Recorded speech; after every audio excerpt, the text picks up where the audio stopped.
त्रिपुरी सुंदरी express bye फातर हस्तेनि रासेनि साइबो गोबां हास्ते आग्लिओ फाइसो पाइक्या Qatar Qatar वाक हास्तेनि वाक बानिया खाइनाय रक बेलाइखेनो वाना लाइजाक फातर हास्तेनि वाक फाइमा बाय सेमानो बहायनो गोबां मा वाक थैक्या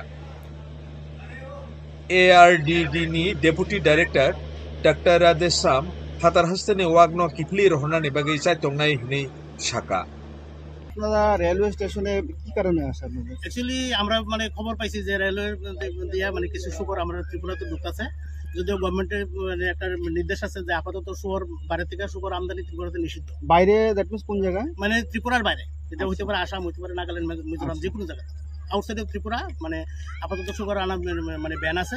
তো আমরা যখন খবর পেলাম যে বিশ্বস্ত সূত্রে আমরা খবর পাইছি যে মানে কিছু শুকর আজকে এখানে আইতেছে, আমরা ত্রিপুরাতে ঢুকতেছে বাইরে থেকে, তো যার জন্য আমরা এখানে আইছি।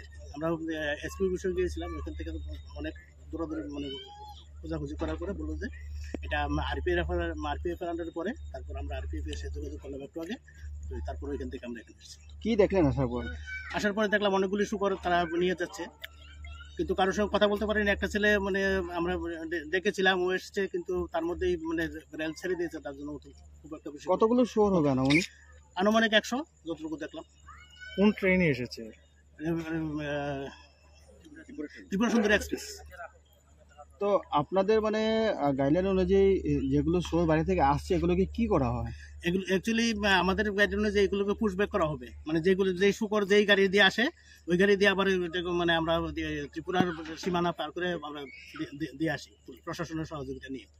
কারণ আমাদের কোথা থেকেও যাবে না, কিন্তু এটা যেহেতু রেলে এসছে তো এটা তো পুশব্যাক করার সম্ভাবনা মানে কিন্তু আমরা মানে এটা গভর্নমেন্টের নিষেধ, ব্যান করা, গভর্নমেন্টের পক্ষ থেকে এটা ব্যান করা আছে। কারণ যেহেতু বাইরের আউটসাইডে ত্রিপুরাতে কিছু রোগ দেখা দিয়েছিল, তো ওই রোগগুলো যাতে আমাদের ত্রিপুরাতে না আসে, আমাদের ত্রিপুরাতে যে শুকর আছে এগুলি যাতে মানে আক্রান্ত না হয় এবং না মৃত্যুর মুখে যাতে পতিত হয়, সেই জন্য এটাকে মানে ব্যান করা হয়েছিল বাইরে থেকে শুকর আমদানি।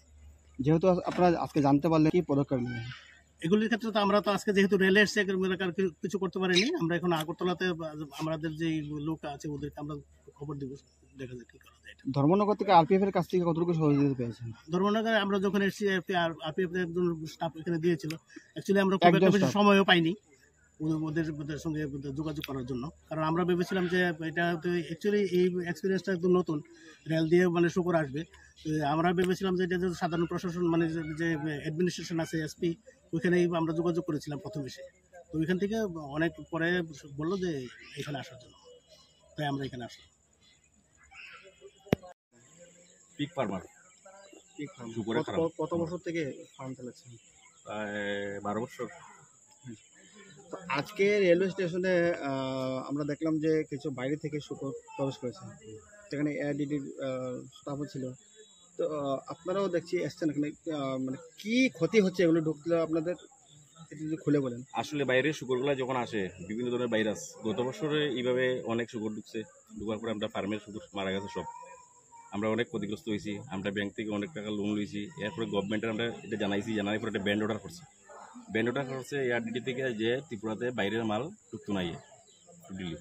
তারপরে আজকে দীর্ঘ 6 মাস যাবৎ কন্টিনিউ বাইরের শুকরের বাচ্চা, বড় শুকর এইভাবে ঢুকতেছে। আজকে খবর পাইছি আমরা ত্রিপুরা এক্সপ্রেস এ শুকর আইতেছে, তাই আমরা এখানে আইছি। তো এই যে শুকর যে বারবার যে ঢুকছে আপনারা বলছেন বাইরে থেকে, তো আপনারা কি কোনো প্রশাসনিক আধিকারিক কাউকে মানে? হ্যাঁ, আমরা এসপি কাছে আজকে 6 মাস আগে এসপি কাছে কমপ্লিট করেছিলাম, সব পিএসএ কমপ্লিট করেছিলাম, চোরাইবাড়ি থানাতে করেছি, ডামসরাতে করেছি, সব জায়গাতে করেছি।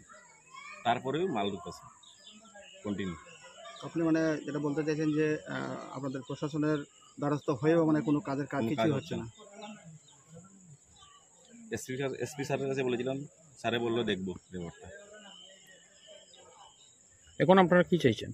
এখন চাচ্ছি যে বাইরের মালগুলো যাতে আর নেক্সট টাইম না ঢুকে। তৎকালীন সময় এসপি কে ছিলেন? ভানুপতি চক্রবর্তী।